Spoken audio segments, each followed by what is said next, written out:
Supergirl issue 41, of course, is the first of the last two issues that are digital only.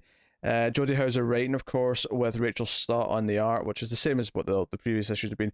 Yeah. So it was kind of weird getting into this because it was like, okay, so we've kind of finished that tie-in stuff to the Batman Who Laughs. What is these last two in their own going to be? It turns out that it's kind of an epilogue to that, where Supergirl is kind of like suffering the trauma of what she went through. She's still kind of seeing Batman Who Laughs in her head, and the bulk of the issue is her helping out during this hurricane and having these little moments where Batman Who Laughs will kind of like speak to her in her head and kind of sort of say, hey, like you're part of chaos, you're not this good person.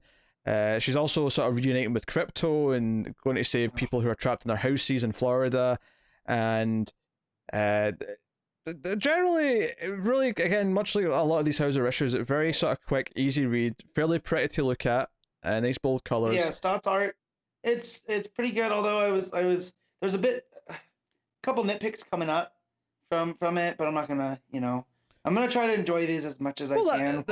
That was kind of consistent from before, is that it was pretty good with some nitpicks. That's kind of been Stott's art for the last. So it's been a while, so sure, I'm gonna defer to you on that one, remembering, if that's what we're saying, but it's definitely, kind of back to it. I think the general consensus between us was always that occasionally the faces weren't amazing, but the action, the flow of the action always looked great. Yeah. I'll say this: Stott's Crypto looks fantastic just about every time you see him. And I actually think the giant Batman Who Laughs in the cloud when she's flying back with the food supplies for the girl who's in the house on her own, actually looks suitably different from the rest of the art, but also really good. It's actually one of my favorite appearances of Batman Who Laughs, oddly. Yeah. Well, you're pretty limited on that. It's good. But she brings this stuff back to the to the girl who's sort of looking after her little sister, and they don't want to leave because they're worried their parents might come back, because they're concerned they might, or maybe they did actually just die in a plane crash. They're coming back.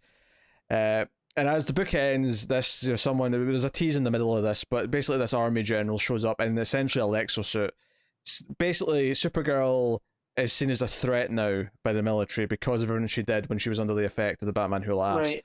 So getting into this final issue, we have kind of the final comeuppance for her, or the final threat because of it, is that her public, credit has dwindled. It's been hurt. So, no, it was pretty good. It sucks that it's a downer because Supergirl's ending. Yeah. And, so... I think the worst part is that, this arc with her being infected and this little epilogue to it's fine. Mm-hmm. It's been generally enjoyable for what it is. I think Taylor's doing a good job of not making it this chore that just feels like a tacked on tie-in. But it is kind of a shame that that's the last arc of the book. Like, we've got this 42 issue series, and the last arc is just all related to this thing. As good or not as it might be, which is for the most part good, I would say. But so that's kind of a shame. And I wish Hauser would get like a nice long run on something. I feel like she keeps coming in to do these one-off arcs on things. Yeah, it's never like here's like a proper 30-40 issue run on something. I wonder what Hauser's Justice League would look like. Oh, I don't know. Yeah, I think that'd be real fun. I'd be into it. It's solid. Like I say, very, very quick read. A lot of swishing around the houses during the hurricane, and I enjoyed the joke where she flies off to like not a local supermarket, because obviously the local ones are all closed for the hurricane, but she flies off to a different state just to swoop in, get some food, and leaves the money. And just the simple little thing of the lettering not having any punctuation because she's saying this at super speed on her way out, and the cashier's just kind of like, whoa, whoosh. Yeah. Well, and I like too that this is Supergirl versus self-doubt. So in those quiet moments in between, we see her doing stuff. It's her thinking about like Krypton and all the other stuff that's gone wrong in her life that's led her up here, and how she's viewing that. And it's almost like the infection has colored that to be different than what it was before, and almost like she's seeing it negatively. But no, like it's pretty good. Like I don't have too many complaints. Yeah. So yeah, I will just leave it there. I don't have to drag it out beyond what it needs. What are you giving it? How many of the 7.5? Yeah, I think it's a solid 7. I think I was a lot concerned at first. I was like, we're just in a random hurricane thing. Like, what is this in relation to anything? You know, we just got this 2-part hurricane story at the end.